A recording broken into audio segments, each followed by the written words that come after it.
नमस्कार साथियों।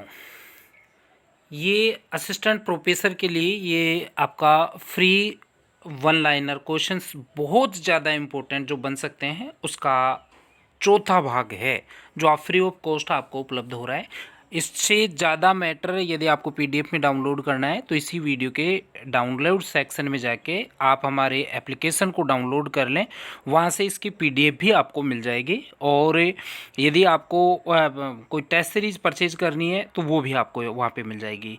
आर्थिक समीक्षा के पार्ट भी वहाँ पे डाले गए हैं जो आरईएस के लिए, असिस्टेंट प्रोफेसर के लिए, स्कूल लेक्चर और पटवारी सब के लिए उतना ही महत्वपूर्ण है जितना कि असिस्टेंट प्रोफेसर के लिए। तो शुरू करते हैं चौथा भाग। 15 अक्टूबर 2020 को प्रदेश में पहली बार राजस्व दिवस मनाया गया है। तो प्रश्न ऐसे बनेगा कि प्रदेश में पहली बार राजस्व दिवस कब मनाया गया, तो 15 अक्टूबर 2020 आपका आंसर होगा। अब देखिए यहाँ पे जो ग्रोथ रेट है, वृद्धि दर है, उसको दोनों सालों की 2019-20 और 2020-21 की दोनों सालों की स्थिर कीमतों पर और प्रचलित कीमतों पर दोनों पे अलग अलग एक ही जगह हमने यहाँ पे डालने की कोशिश की है, क्योंकि जो असिस्टेंट प्रोफेसर में अभी तक किसी को भी आइडिया नहीं है कि पहले वाला पेपर आएगा या नया पेपर प्रिंट होगा। तो दोनों परिस्थितियों से का सामना करने के लिए हमें ये डेटा जो है वो सारा दोनों सालों का अपने को साथ में याद रखना है। देखिए वृद्धि दर जो है 2019-20 में स्थिर कीमतों पर 5.03% रही और प्रचलित कीमतों पर 8.38% रही, जबकि 2020-21 में कोविड की वजह से, देखिए कोविड की वजह से नकारात्मक वृद्धि दर रही है। स्थिर कीमतों पर 6.61% माइनस में और प्रचलित कीमतों पर 4.11% नकारात्मक वृद्धि दर राजस्थान में रही है। दूसरा जो महत्वपूर्ण प्रश्न है, आज परीक्षा चल रही है एसआई वाली, और निश्चित रूप से उसमें आप ये मान के चलना कि अर्थव्यवस्था में कृषि, उद्योग और सेवा क्षेत्र में से एक या प्रति व्यक्ति आय में से एक, अर्थात इस स्लाइड में एक प्रश्न निश्चित रूप से आप आएगा। अभी 6 बजे पेपर आपके पास आ जाएगा किसी भी व्हाट्सएप के ग्रुप के जरिए, तो आप उसको देख लेना। अर्थव्यवस्था में योगदान जो है 2019 का और 2020-21 का दोनों का एक साथ डालने की कोशिश की है। कृषि का योगदान 2019-20 में प्रचलित कीमतों पर 26.73 और 20-21 में 29.45, और इधर उद्योग का आपका 28.27% और 2020-21 में 28.15%। सेवा क्षेत्र में 44.70% 2019-20 में रहा, जबकि 42.40% 2020-21 में रहा। तो ये आपको इसमें ध्यान रखना है कि कृषि क्षेत्र में ही सकारात्मक परिवर्तन हुआ है 2019-20 की तुलना में 2020-21 में, बाकी दोनों में नकारात्मक परिवर्तन हुआ है। प्रति व्यक्ति आय की बात करें तो प्रति व्यक्ति आय जो है 2019-20 में स्थिर कीमतों पर थी 78,390 रुपये और प्रचलित कीमतों पर थी 1,15,492। अब 2020-21 में दोनों में नकारात्मक वृद्धि हुई है, अर्थात स्थिर कीमतों पर जो 78,390 प्रति व्यक्ति आय थी वो घट के 72,297 रुपये हो गई, अर्थात इसमें 6.09% की कमी हुई है। और इधर जो है प्रचलित कीमतों पर आपकी पहले 1,15,492 रुपये जो थे वो घट के 1,09,386 रुपये हो गए। ये बहुत, पांचवा प्रश्न बहुत इंपॉर्टेंट प्रश्न है कि राजस्थान की कुल जनसंख्या में क्रमशः एससी और एसटी की जनसंख्या का क्या प्रतिशत है। तो देखिए एससी की जनसंख्या 17.8 है और एसटी की जनसंख्या राजस्थान में 13.5% है, जबकि पूरे समग्र भारत की बात करें तो समग्र भारत में राजस्थान की तुलना में कम जनसंख्या है एससी की प्रतिशत का, 16.6% एससी है और 8.6% एसटी है समग्र भारत में। तो यहाँ पे ये चीज़ ध्यान रखना है। अब यहाँ पे नोट डाल के ये हमने थोड़ा सा ये एक्स्ट्रा फैक्ट डालने की कोशिश की है कि अनुच्छेद 332 में स्पष्ट रूप से ये प्रावधान है कि किसी भी राज्य की विधानसभा में एससी और एसटी के सदस्यों का आरक्षण किया जाएगा। अनुच्छेद 332 के तहत वर्तमान राजस्थान विधानसभा में कुल 200 सीटों में 59 सीटें एससी और एसटी के लिए आरक्षित हैं।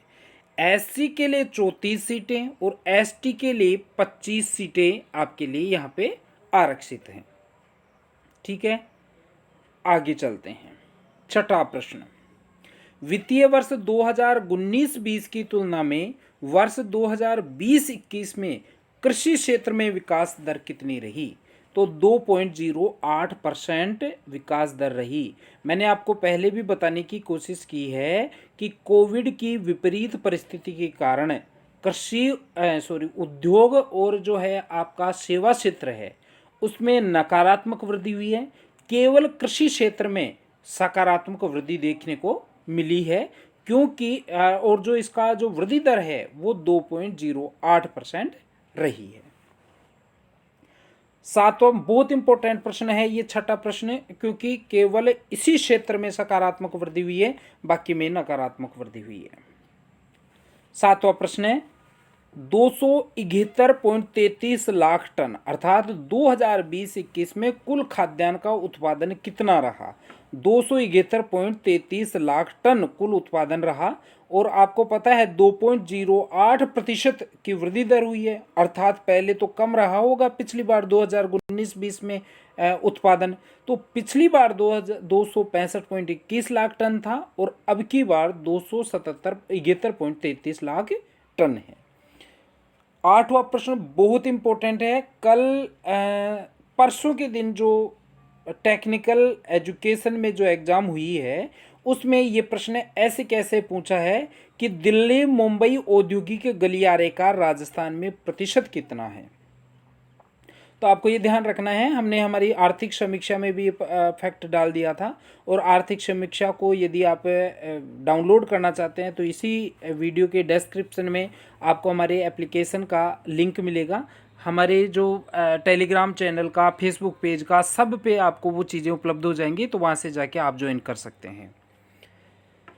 तो 39% दिल्ली मुंबई औद्योगिक गलियारे का राजस्थान में प्रतिशत है 39%। अब ये कहाँ से कहाँ तक है? यूपी में दादरी से लेके जवाहरलाल नेहरू पोर्ट है बम्बई में, वहाँ तक ये दिल्ली मुंबई औद्योगिक गलियारा जाता है, जिसमें 1483 किलोमीटर इसकी कुल लंबाई है।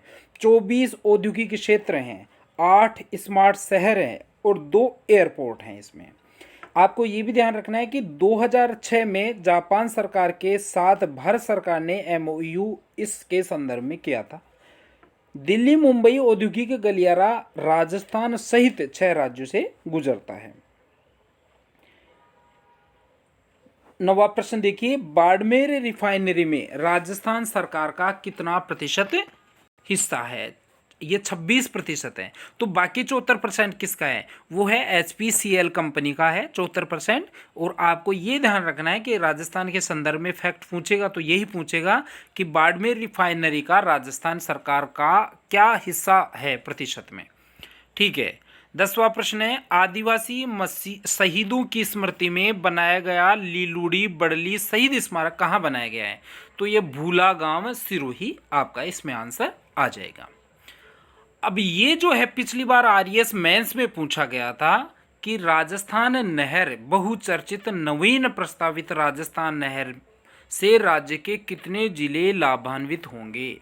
तो 13 जिले हैं। इसमें ये भी पूछ सकता है कि जिलों की संख्या कितनी है जो राजस्थान नहर से लाभान्वित होंगे या प्रभावित होंगे, या फिर 4 जिले ऐसे देके 4 जिले डाल देंगे और पूछ लेगा कि निम्न में से कौन सा जिला राजस्थान नहर से प्रभावित नहीं होगा, लाभान्वित नहीं होगा, और 3 इसमें से दे देगा, एक अलग दे देगा और वो आपका आंसर पूछ लेगा। तो कौन कौन से 13 जिले? देखिए 3-3 के आपको ये जोड़े बना के रखना है। जयपुर अलवर दौसा, कोटा बूंदी बारां, करौली धौलपुर झालावाड़, अजमेर टोंक और भरतपुर, और आपका हो जाएगा सवाई माधोपुर। आगे देखिए 12वां प्रश्न है, बजट 2021 के अनुसार कुल अधिष्ठापक क्षमता क्या है किसकी? सौर ऊर्जा की तो क्या है और पवन ऊर्जा की क्या है? देखिए, सौर ऊर्जा की अधिष्ठापक क्षमता है 5002 मेगावाट और पवन ऊर्जा की अधिष्ठापक क्षमता वर्तमान पूछ रहा है 4337 मेगावाट। ठीक है, आगे देखिए, राजीव गांधी युवा कोर का संबंध किससे है? अब राजीव गांधी युवा कोर का गठन किया गया है बजट 2021 में और इनका कार्य होगा सरकार की जो भी फ्लैगशिप योजनाएं हैं, जो भी कल्याणकारी योजनाएं हैं, उनका प्रचार प्रसार करना। 14वां प्रश्न है, गोराधाय ग्रुप फोस्टर केयर का संबंध किससे है? ये भी गोराधाय ग्रुप फोस्टर केयर का प्रावधान भी बजट वर्ष 2021 में किया गया है और इसमें ये जो है अनाथ और उपेक्षित बच्चों के विकास से ये योजना संबंधित है। अगला प्रश्न है, वो भी आपका बजट 2021 की एक योजना है। तो ट्रांसजेंडर्स जो होते हैं, थर्ड जेंडर जिसको बोलते हैं, उनके विकास के लिए एक योजना बनाई गई है, उत्थान योजना। तो ये ट्रांसजेंडर्स के विकास के लिए है उत्थान योजना। 16वां प्रश्न, किस प्रतिहार शासक ने सर्वप्रथम रणहस्तिन एवं जय वराह की उपाधि धारण की? यह भी एक परीक्षा में पूछा गया था। मुझे याद नहीं आ रहा कौन से परीक्षा में पूछा था, लेकिन महत्वपूर्ण प्रश्न है। प्रतिहार वंश का ये वास्तविक शासक था वत्सराज और वत्सराज ने ही सबसे पहले रणहस्तिन और जय वराह की उपाधि धारण की थी। 17वां प्रश्न है, गुहिल वंश का आदि पुरुष कौन था? तो गुहिल वंश का जो स्थापना है वो 566 के आसपास मेवाड़ में गुहिल वंश की स्थापना गुहादित्य ने की थी और यही गुहादित्य गुहिल वंश के आदि पुरुष माने जाते हैं। सर्वप्रथम आमेर को अपनी राजधानी किसने बनाई? तो सर्वप्रथम आमेर को अपनी राजधानी कोकिल देव ने बनाई थी। दहिया सरदार बीका यानी जालोर पर अलाउद्दीन के अधिकार करने के समय जालोर दुर्ग में विश्वासघात किसने किया था? तो ये दहिया सरदार बीका ने किया था। राजस्थान में भूमि के स्वामित्व के आधार पर कितने प्रकार की भूमि पाई जाती है? तो 4 प्रकार की भूमि है। एक खालसा है, एक जागीर है, एक भूम है ना, और एक शासन है। तो कच्चे माल के आधार पर राज्य के उद्योगों को भी 4 प्रकार से बांटा गया है, तो ये भी आपको ध्यान रखना है। और भूमि को भी 4 प्रकार से बांटा है। शासन क्या है? राजस्थान में भूमि का एक प्रकार है जिसमें अधिग्रहण या विक्रय नहीं किया जाता। शासन भूमि का प्रकार है जिसको न तो अधिग्रहित किया जा सकता और न ही विक्रय किया जा सकता। जयपुर प्रजामंडल के प्रथम अध्यक्ष जमनालाल जी बजाज थे। 9 मई 1938 को इसका अध्यक्ष बनाया गया था। इस जयपुर प्रजामंडल के प्रथम अध्यक्ष जो 9 मई 1938 को हुआ था, इसमें महात्मा गांधी के तरफ से कस्तूरबा गांधी ने भाग लिया था। इसी अधिवेशन के तुरंत बाद जमनालाल बजाज को गिरफ्तार कर लिया गया था और इनकी गिरफ्तारी होने पर महात्मा गांधी ने एक स्टेटमेंट दिया था जो कई परीक्षाओं में पूछा जाता है। वो स्टेटमेंट ये था कि बजाज की गिरफ्तारी को हम राष्ट्रीय प्रश्न बना देंगे। ये कहा था किसने?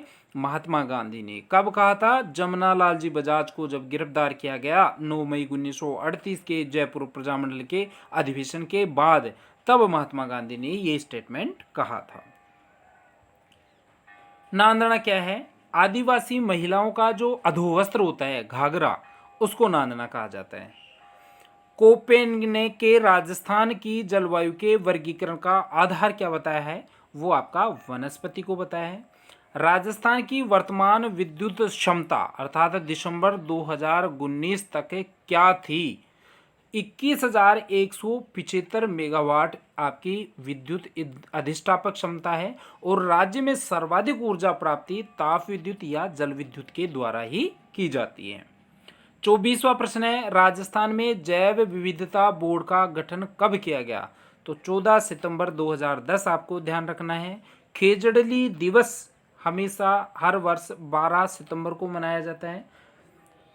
जोधपुर के राठौड़ शासक अभय सिंह के समय जो घटना हुई थी, दुर्घटना हुई थी, जो खेजड़ी के वृक्ष के साथ विश्नोई समाज के लोगों का जो लगाव था उनको बचाने के लिए जो 363 विष्णुई लोगों ने आत्मोत्सर्ग किया था, उसी की याद में 12 सितंबर को प्रतिवर्ष खेजड़ली दिवस मनाया जाता है। और खेजड़ली का मेला दुनिया में एकमात्र राजस्थान में ही भरता है। आगे देखिए, जोरावर सिंह बारहट, राजस्थान का चंद्रशेखर किसे कहा जाता है? तो राजस्थान का चंद्रशेखर जो है वो जोरावर सिंह बारहट को कहा जाता है। और जोरावर सिंह बारहट जब गुप्तावास में रह रहे थे उस समय उन्होंने अमरदास बैरागी का उपनाम ग्रहण कर लिया था। तो राजस्थान का चंद्रशेखर आपको जोरावर सिंह बारहट बताना है। कौटिल्य तथा मनुस्मृति में दुर्गों की श्रेणियां बताई हैं। उन दुर्गों में सर्वोत्तम दुर्ग कौन सा है? गिरि दुर्ग। राजस्थान में सर्वप्रथम भक्ति आंदोलन की अलख किसने जगाई? तो वो आपका संत धन्ना होगा। राजस्थान राज्य वन्य जीव पक्षी अधिनियम कब लागू हुआ? 23 अप्रैल 1951 को। भाखड़ा नांगल परियोजना में राजस्थान का कितना प्रतिशत है? भाखड़ा नांगल परियोजना में राजस्थान का 15.22% है। और भाखड़ा नांगल परियोजना से सर्वाधिक सिंचाई जो है वो हनुमानगढ़ में होती है। सेवड़िया का पशु मेला अभी हाल ही में चर्चित रहा था समाचार पत्रों में, तो रानीवाड़ा जालोर में भरता है।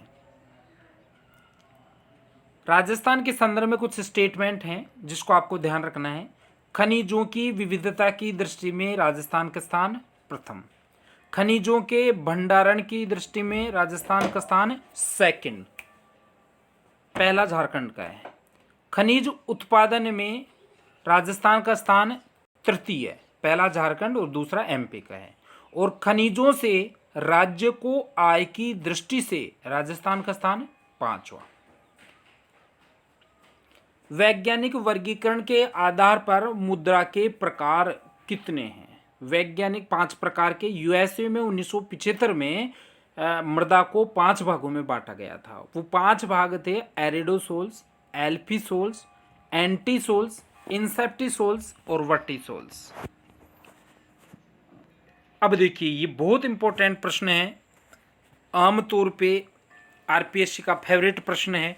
इसमें कहीं ना कहीं मतलब आपको प्रश्न को घुमा के पूछ ही लेगा। और मुझे उम्मीद है कि आज होने वाला या अभी जो एसआई की परीक्षा के पेपर चल रहे हैं उसमें भी कहीं ना कहीं इसका प्रश्न दोबारा पूछा जाने वाला है। तो राज्य में अब तक 4 बार राष्ट्रपति शासन लग चुका है। पहला राष्ट्रपति शासन लगा था, मोहनलाल सुखाड़िया आपके मुख्यमंत्री जी थे और संपूर्णानंद आपके राज्यपाल जी थे। लेकिन जब ये पहला राष्ट्रपति शासन लगा मार्च 1967 से अप्रैल 1967 तक, सबसे छोटा राष्ट्रपति शासन यही था। और इस राष्ट्रपति शासन के संदर्भ में आपको 2 चीज़ें एक्स्ट्रा और ध्यान रखनी है कि जब राष्ट्रपति शासन लगा तो संपूर्णानंद राज्यपाल थे और जब राष्ट्रपति शासन हटा तो हुकुम सिंह, सरदार हुकुम सिंह राष्ट्रपति थे। दूसरी बार 2 अप्रैल 1977 से जून 77 तक आपका राष्ट्रपति शासन लगा। तीसरी बार फरवरी 80 से जून 80 तक लगा। और चौथी बार सर्वाधिक समय लंबा समय रहा था दिसंबर 1992 से लेकर दिसंबर 1993, लगभग 12-13 महीने ये शासन, ये जो है राष्ट्रपति शासन लागू रहा था। 37वां प्रश्न है, राजस्थान में मुख्यमंत्री कार्यालय की स्थापना कब की गई? तो राजस्थान में मुख्यमंत्री कार्यालय की स्थापना 1931 में हुई थी। और राजस्थान में शासन सचिवालय की स्थापना 1949 में हुई थी। साथ ही 1949 में आपको संभागीय व्यवस्था का भी ध्यान रखना है कि संभागीय व्यवस्था भी 1949 में ही लागू हुई थी।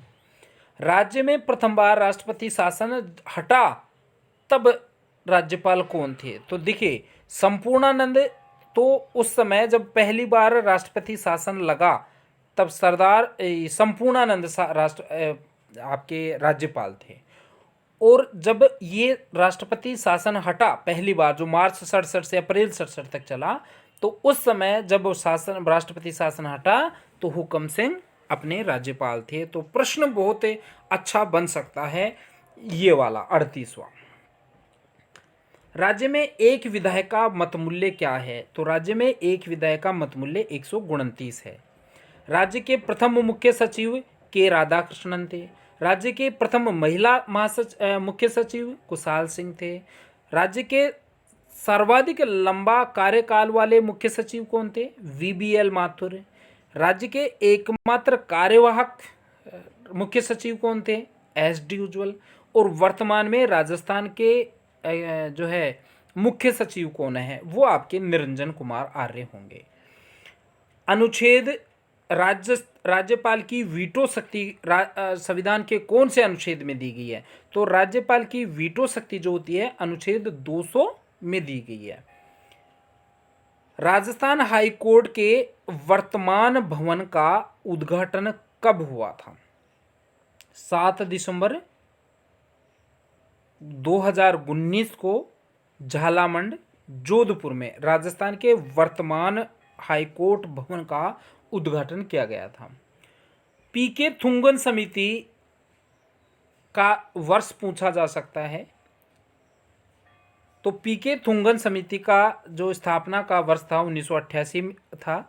राजस्थान विधानसभा में सदस्यों की संख्या 1967 में 184 की गई थी और 1977 में 200 की गई थी। ये भी आपको एक्स्ट्रा ध्यान रखना है।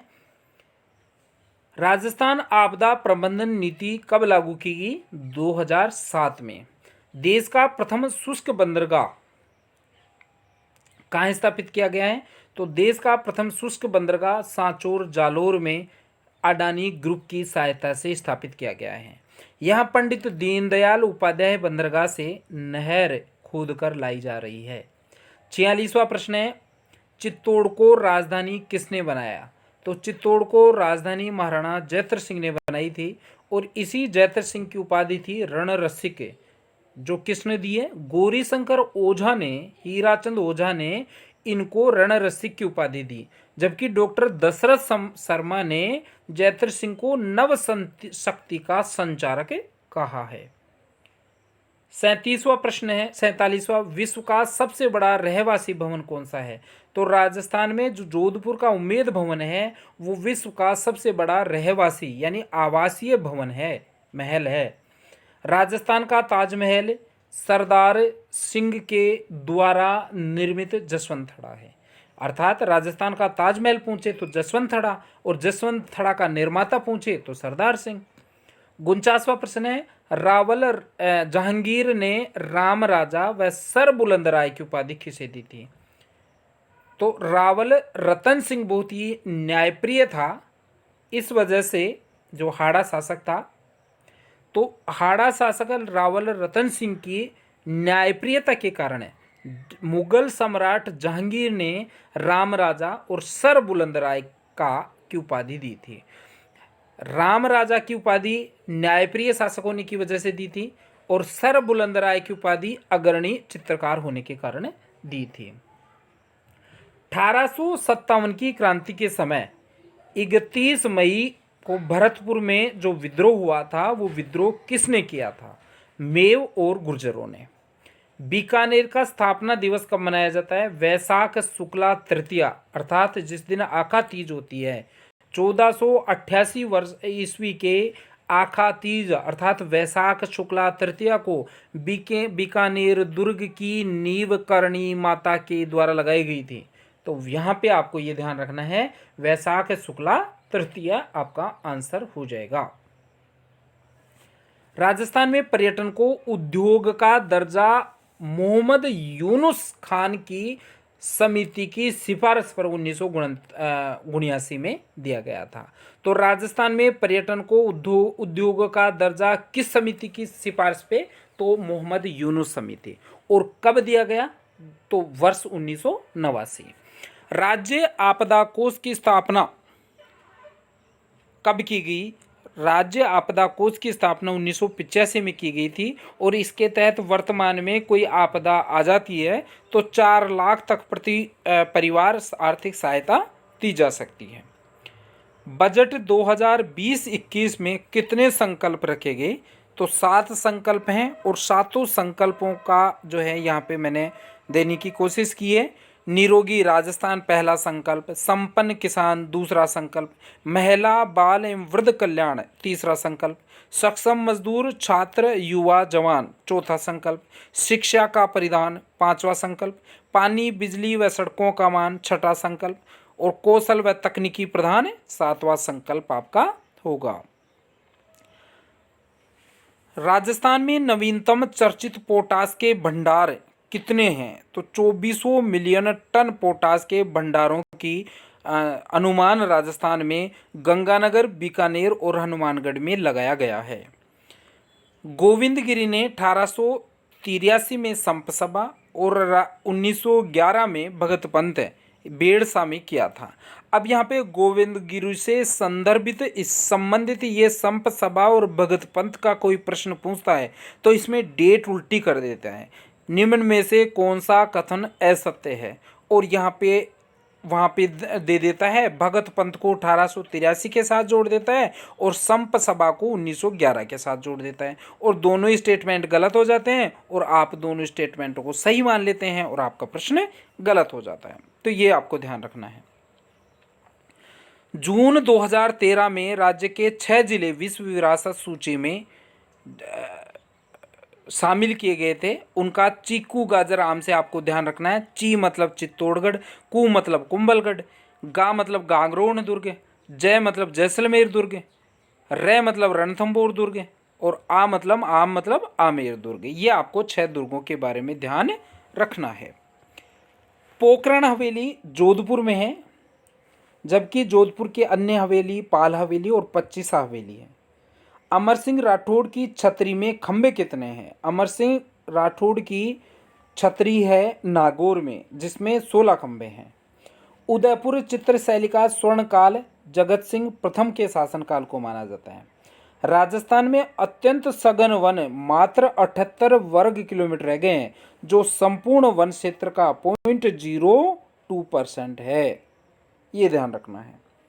स्वतंत्रता के बाद राजस्थान की प्रथम पशु गणना कब हुई? तो स्वतंत्रता के बाद राजस्थान की प्रथम पशु गणना 1961 में हुई और ग्राम स्तर पर प्रथम पशु गणना 1977 में हुई। 1977 में ही आपके जो है 180 से 200 सदस्य, वर्तमान विधानसभा के जो 200 सदस्य हैं वो 1977 में की गई थी। नर्मदा नहर से लाभान्वित राज्य का प्रथम स्थान कौन सा है? वो आपका सीलू गांव जालोर है। काला तीतर झुंझुनू का शुभंकर है और जल पीपी बांसवाड़ा का शुभंकर है। राजस्थान की जलवायु को भौतिक दृष्टि से कितने भागों में बांटा गया है? तो 5 भाग हैं। राजस्थान की जलवायु को भौतिक दृष्टि से 5 भागों में बांटा गया है। एकमात्र लोक देवता जो ऊंट की सवारी करता है, तो एकमात्र लोक देवता लोक देवी है ये सारिका माता, जो ऊंट पर सवार है और मधुमेह रोग निवारक देवी के नाम से जाना जाता है इसको, और पुष्करणा ब्राह्मणों की कुल देवी है। कन्यावध के संदर्भ में प्रश्न पूछा जा सकता है कि कन्यावध पर राजस्थान की कौन सी रियासत ने सर्वप्रथम रोक लगाई थी? तो प्रश्न उसका उत्तर होगा कोटा। 1833-34 में कोटा में कन्यावध कैसे ध्यान रख लेना।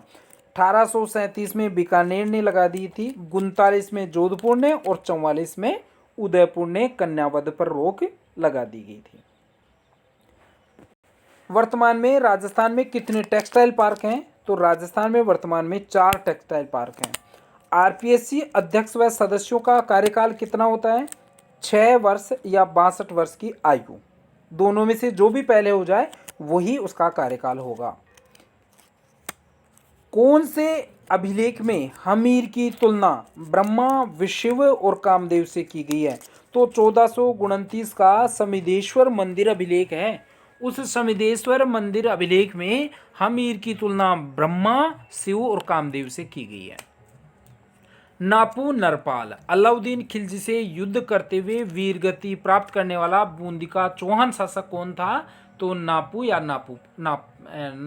नरपाल है। जैसलमेर में सबल सिंह ने कौन से सिक्के चलवाए थे? डोडिया सिक्का जो चांदी का था। राजस्थान में 1857 की क्रांति के भामाशाह कौन थे? दामोदर दास राठी। यहाँ पे कुछ प्रमुख युद्ध हैं, इनका उनके घटित होने वाले वर्ष के साथ प्रश्न पूछा जा सकता है। तो गिरी सुमेल का युद्ध 1544 में हुआ था, मालदेव और शेरशाह सूरी की के बीच। जेता और कूपा मालदेव के सेनापति थे। मतिरे की राड़ 1644 में हुई थी। तो गिरी सुमेल युद्ध और मतिरे की राड़ में फिक्स 100 साल का अंतर था।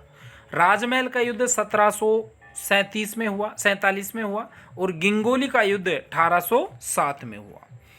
अब यहाँ पे पंचायत राज संबंधित कुछ समितियां दी हैं और उनका वर्ष दिया है और उनके द्वारा की गई अनुशंसा दी गई है। सादिक अली समिति 1964 में बनी और ग्राम सेवकों की ट्रेनिंग की अनुशंसा इन्होंने की थी।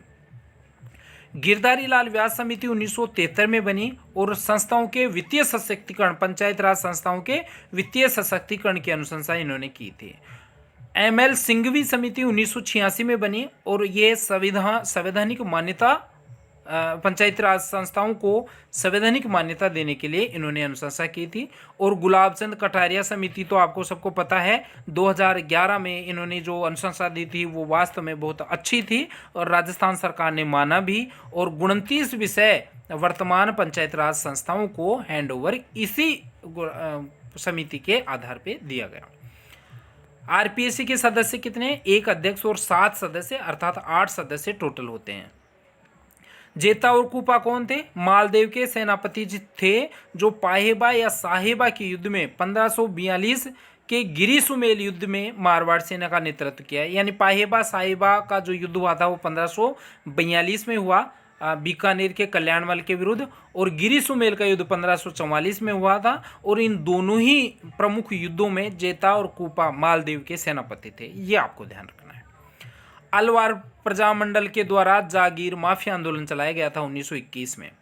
जय नारायण व्यास की कुछ उपाधियां मैंने यहाँ पे देने की कोशिश की है कि शेर राजस्थान किसे कहा जाता है? जय नारायण व्यास को। जननायक या लोकनायक किसकी उपाधि है? जय नारायण व्यास की। लक्कड़ और कक्कड़ या माँ साहब किसकी उपाधि है? वो भी आपके जय नारायण व्यास की है। आगरा में अकबर और भारमल की प्रथम मुलाकात किसकी सहायता से हुई थी? तो आगरा में मजनू खा की सहायता से 1556 ईस्वी में इन दोनों की भेंट हुई थी। और बाद में दूसरी जो मुलाकात हुई थी वो जयपुर में हुई थी, पहली आगरा में और दूसरी जयपुर में 1562 में। ठीक है, चुन्नू खां या चगताई खां की हेल्प से।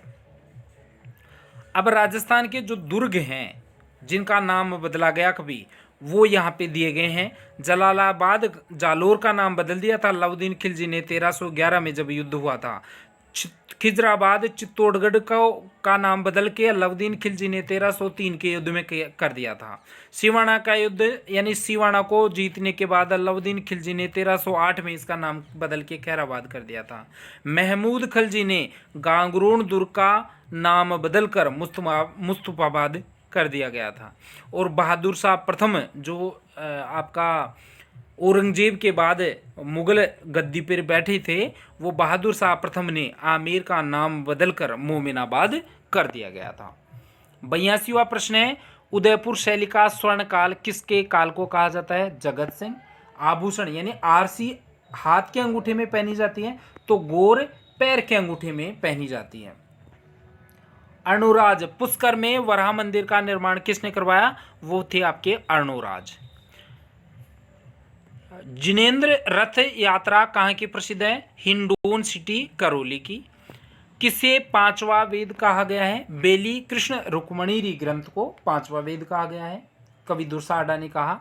राजस्थान उच्च न्यायालय में वर्तमान में स्वीकृत न्यायाधीशों के पद कितने हैं? 50। और वर्तमान में राजस्थान हाई कोर्ट के मुख्य न्यायाधीश कौन है? वो है आपके इंद्रजीत मोहंती। ग्राम सभा का उल्लेख संविधान के अनुच्छेद कौन से अनुच्छेद में है? तो ग्राम सभा का उल्लेख 243I में है। राजस्थान जन सूचना पोर्टल की स्थापना शुरुआत कब की गई? 13 सितंबर 2019 को। राज्य का प्रथम ग्राम न्यायालय कहाँ स्थापित किया गया?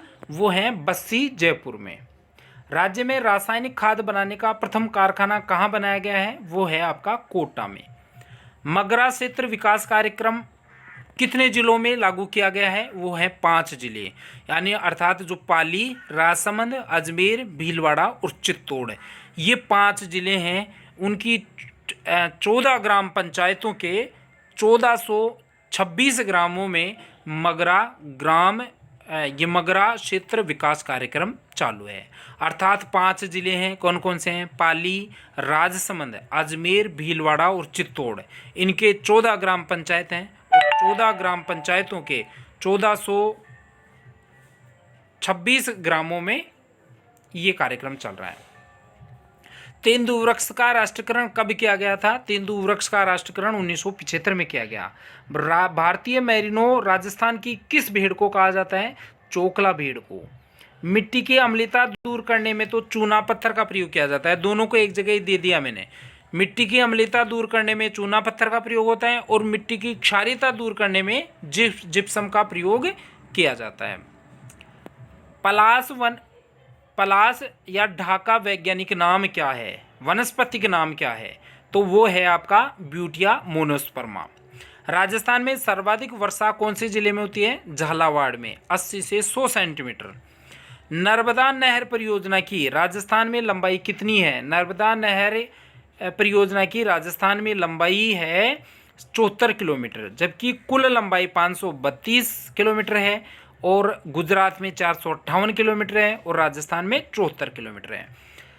सर्वाधिक राज्य में कृषि भूमि वाले जिले हैं। सर्वाधिक कृषि भूमि है बाड़मेर में और न्यूनतम कृषि भूमि है राजसमंद में।